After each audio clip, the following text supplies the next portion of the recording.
mapenzi aisha kuingia.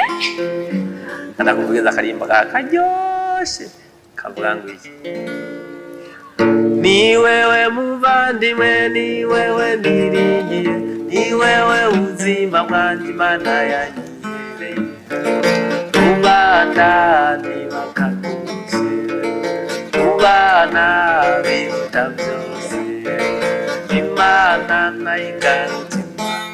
Ni wewe muvandimwe, ni wewe niringiye, ni wewe uzima bwanjye Imana yanyereye, ubana ntibakakuze, ubana biruta byose, Imana nayigarutse. Ubana